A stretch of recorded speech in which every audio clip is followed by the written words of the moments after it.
1975ರಲ್ಲಿ ಮಹಿಳೆಯರಿಗೆ ಅಬಲೆ ಅಲ್ಲ ಸಬಲೆ ಅಂತ ಆಚರಣೆ ಮಾಡಬೇಕು ಅಂತ ನಮ್ಮ ಸರ್ಕಾರ ವಿಶ್ವದಲ್ಲೇ ಆಚರಣೆ ಮಾಡಲಿಕ್ಕೆ ಶುರು ಮಾಡಿದ್ರು. ಅದಕ್ಕಿಂತ ಮುಂಚೆ 1908ರಲ್ಲಿ ಅಮೆರಿಕದಲ್ಲಿ ಎಲ್ಲ ಕಾರ್ಮಿಕ ಮಹಿಳೆಯರು ತನ್ನ ಹೋರಾಟವನ್ನು ನಡೆಸಿದರು. ಯಾಕಂದ್ರೆ ಮುಷ್ಕರ ಯಾಕೆ ನಡೆಸಿದ್ರು ಅಂದ್ರೆ ನಮಗೆ ಸ್ವಲ್ಪ ಅವಧಿ ಇರಬೇಕು ಹಾಗೂ ಸಂಬಳ ಹೆಚ್ಚು ಕೊಡಬೇಕು ಅಂತ ಒಂದು ಮುಷ್ಕರ ನಡೆಸಿದ್ರು. ಆ ಮುಷ್ಕರ ನಡೆಸುವಾಗ ಸತತವಾಗಿ 15,000 ಮಹಿಳೆಯರು ಅಮೆರಿಕದ ನ್ಯೂಯಾರ್ಕ್ ಪಾರ್ಕ್ನಲ್ಲಿ ಒಳಗೊಂಡಂತೆ ಅವರು ಮುಷ್ಕರವನ್ನು ನಡೆಸಿ ಹಾಗೂ ಮತದಾನ ಚಲಿಸಲು ನಮ್ಮ ಮಹಿಳೆಯರಿಗೂ ಹಕ್ಕು ಬೇಕು ಅಂತ ಹೇಳಿ ಅದು ಆಚರಣೆ ಮಾಡಿದ್ರು. ಈ ಆಚರಣೆ ಮಾಡುವುದರಿಂದ ನಮಗೆಲ್ಲರಿಗೂ ಸ್ವಾತಂತ್ರ್ಯ ಸಮಾನತೆ ಯಾವಾಗ ಬಂತು ಅಂದ್ರೆ 1947 ಆಗಸ್ಟ್ 15ಕ್ಕೆ ನಮ್ಮ ದೇಶ ಸ್ವತಂತ್ರ ಆಯಿತು. ದೇಶ ಸ್ವತಂತ್ರ ಆದ್ಮೇಲೆ ಸಂವಿಧಾನವನ್ನು ಬರೆದ್ರು.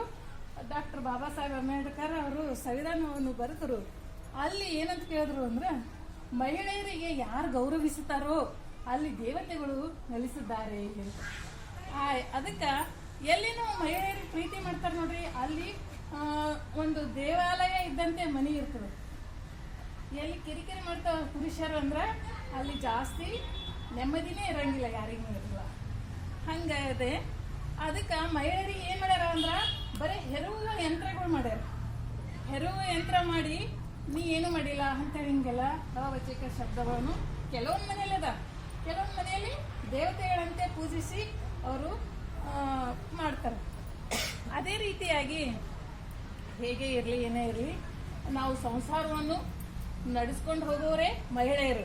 ಸದೃಢವಾದ ಮಹಿಳೆಯರು ಎಂತ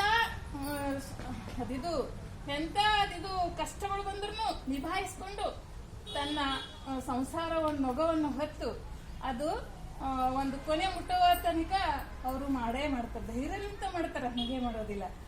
ಅಂತ ಮಹಿಳೆಯರಿಗೆ ನಾವು ಏನ್ ಮಾಡ್ತೀವಿ, ಮಗಳಾಗಿ ಸ್ವೀಕಾರ ಮಾಡ್ತೀವಿ, ಮಗಳಾಗ್ತೀವಿ, ತಾಯಿ ಆಗ್ತೀವಿ, ಅಕ್ಕ ತಂಗಿಯರಾಗ್ತೀವಿ, ಅತ್ತಿ ಆಗ್ತೇವಿ, ಹಾಗೆ ಎಲ್ಲ ಸ್ನೇಹಿತರಾಗ್ತೀವಿ. ಎಲ್ಲ ಪಾತ್ರಗಳನ್ನು ಹೆಣ್ಮಕ್ಳು ಮಾಡ್ತೀವಿ.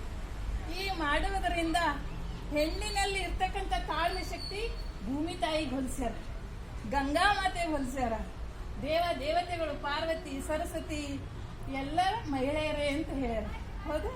ಹಾಗೆ ಕಿತ್ತೂರಾಣಿ ಚೆನ್ನಮ್ಮ ನೋಡ್ರಿ, ಅವರು ಪತಿ ತೀರ್ಕೊಂಡ್ಮೇಲೆ ಕತ್ತಿ ಒರೆಸಿ ಬಿಲ್ಲು ಬಾಣ ಸವಾರಿಯನ್ನು ಮಾಡಿ ತನ್ನ ರಾಜ್ಯವನ್ನು ಸ್ವತಂತ್ರವನ್ನು ಮಾಡಿದ್ರು. ಅಂತ ದಿಟ್ಟ ಮಹಿಳೆಯರು ಯಾರು ಅಂದ್ರೆ ಹೆಣ್ಮಕ್ಳಲ್ಲಿ ಇದ್ದಂತ ಧೈರ್ಯ ಗಂಡಸರ ಬಳಿ ಯಾರ ಬಳಿ ಇರುವುದಿಲ್ಲ ಅಂತೇಳಿ ಹೇಳ್ಯಾರ. ಹೆಣ್ಣಂದು ಹುಟ್ಟಿದರೆ ಹುಣ್ಣಂದು ಹುಟ್ಟಿದಂತೆ ಅಂತ ಅಂದಿನ ಕಾಲದಲ್ಲಿ ಅಂತಿದ್ರು. ಈಗಿನ ಕಾಲದಲ್ಲಿ ಹೆಣ್ಣಂದು ಹುಟ್ಟಿದರೆ ದೇವತೆ ಹುಟ್ಟದಂಗ ಅಂತ ಈ ಹಿಂದಿನ ಕಾಲದಲ್ಲಿ ಹೇಳ್ತಾರೆ. ಹಾಗೆ ಇವಾಗ 2024ರಂದು ಎಲ್ಲರಿಗೆ ಸರಿಸಮ, ಪುರುಷ ಮಹಿಳೆ ಅನ್ನೋದೇ ಇಲ್ಲ, ಭೇದ ಭಾವನೆ ಇಲ್ಲ. ನೋಡಿ, ಚುನಾವಣೆ ಬಂದಾಗ ಫಸ್ಟ್ ಗ್ರಾಮ ಪಂಚಾಯತಿ ಚುನಾವಣೆ ಮಾಡ್ಬೇಕಾದ್ರೆ ಅಂದ್ರೆ ಮೊದಲು ಹೆಣ್ಮಕ್ಳಿಗೆ ನಿಂದ್ರಿಸ್ತಾರ. ಯಾಕಂದ್ರ ಗ್ರಾಮ ಪಂಚಾಯತಿ ಅಂದ್ರೆ ಎಲ್ಲಾ ಗ್ರಾಮಗಳು ಉದ್ಧಾರ ಆಗ್ಬೇಕಾದ್ರ ಮಹಿಳೆಯರೇ ಕಾರಣ, ಉದ್ಧಾರ ಆಗ್ಬೇಕಾದ್ರೆ ಮಹಿಳೆಯರೇ ಕಾರಣ ಅಂತೇಳಿ ನಮ್ಮ ಸರ್ಕಾರ ಏನ್ ಮಾಡ್ಯದ, ಈಗ ಸರಿ ಸಮಾನವಾಗಿ ಚುನಾವಣೆಯಲ್ಲಿನೂ ಮಹಿಳೆಯರಿಗೆ ನಿಂದ್ರಿಸ್ಲಾರ. ಯಾವುದೇ ಕಾರ್ಯಕ್ರಮಕ್ಕೂ ಮಹಿಳೆಯರು ಇರ್ಲಾರ್ದೆ ಯಾವುದೂ ಆಗಂಗಿಲ್ಲ. ಆದ್ರೂ ಪುರುಷರು ಏನ್ ಮಾಡ್ತಾರ, ಹೆಣ್ಮಕ್ಳು ಬುದ್ಧಿ ಮೊಳಕಾಲ್ ತೆಳಗಂತಾರ. ಮೊಳಕಾಲ್ ತೆಳಗಲ್ಲ, ಅದು ಮೊಳಕಾಲ್ ಮ್ಯಾಗದ. ಅದು ಆ ತರ ಮಾಡಿಕಿಸಿ ನಮ್ಗೆ ಕುಗ್ಗಿಸಿರ ವಿನಃ ಹಿಗ್ಗಿಸಿಲ್ಲ.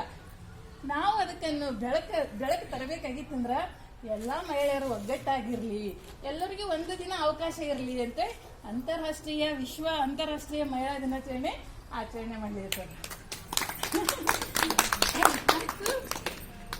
ಮಹಿಳೆಯರು ಸುಸ್ಥಿತವಾಗಿ